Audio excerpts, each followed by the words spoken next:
Welcome to Football with Cheese. We're on day 2 of free agency.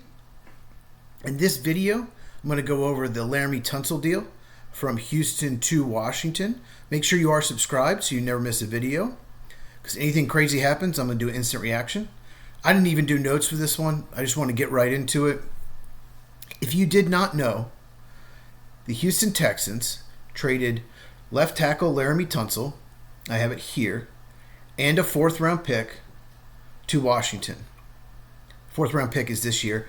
For Washington's 3rd-round pick this year, their 7th-round pick this year, and Houston also gets a 2nd and 4th in 2026.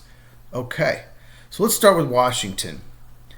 Actually, let's start with Houston. So, Houston had offensive line issues.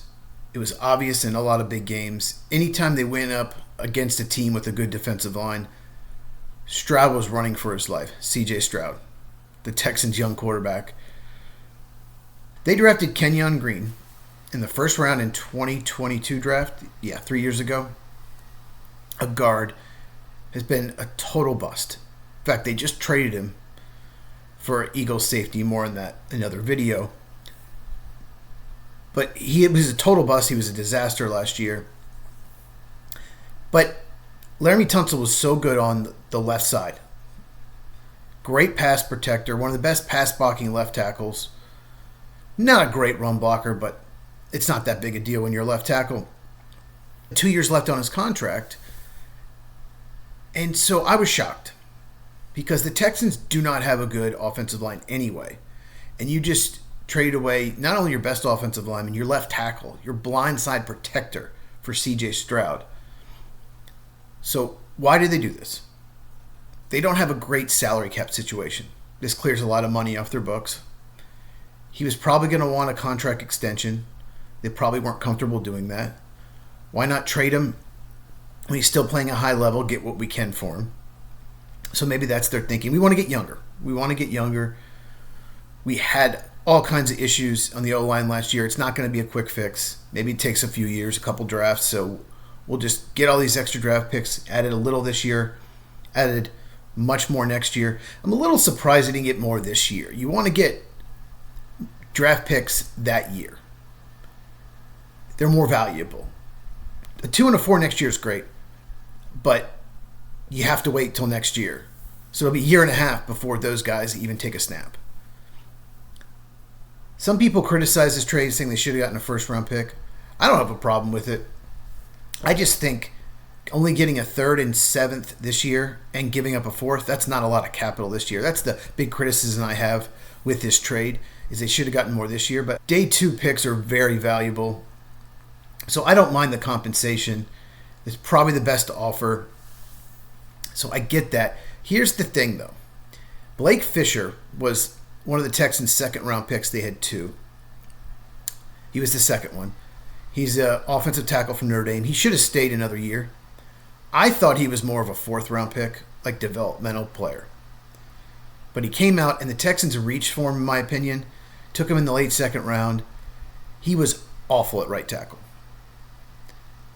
Yeah, awful. He wasn't bad. He was awful. And the rumor is, now it's a rumor, that they're moving him to left tackle. You cannot go into the season with Blake Fisher as your left tackle. Wow, what a disaster that would be. Maybe he takes a jump, but still, you have to have another plan in place. Maybe they go after Cam Robinson, who's a free agent from the Vikings. He'd be an upgrade over Fisher. We'll see. They have Titus Howard, who was the right tackle, moved him into left guard because left guard was so bad. I think they're moving him back to right tackle. He's definitely their best offensive lineman now. He's good. He's not great. He's at least above average. The rest of the line is average to below average. Left tackle is a huge weakness right now. Like I said, Blake Fisher cannot play there. So we'll see what happens. It's a weak offensive line draft. They're not picking super high. So I'm not sure their plan. But C.J. Stroud can't be happy with this. But I get it. You've added a lot of draft capital. You've saved money on the cap. So I'm going to defend the Texans more than most people. Now, Washington, this makes a ton of sense. They did not have a good offensive line this past year. They had 3 spots to me were weaknesses, and left tackle was their biggest weakness. They tried rookie Brandon Coleman at left tackle. I liked him coming to the draft.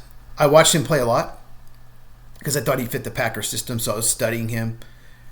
And I thought he'd go more 4th, 5th round. Went in the 3rd round. Not a bad pick. But he projects more at guard.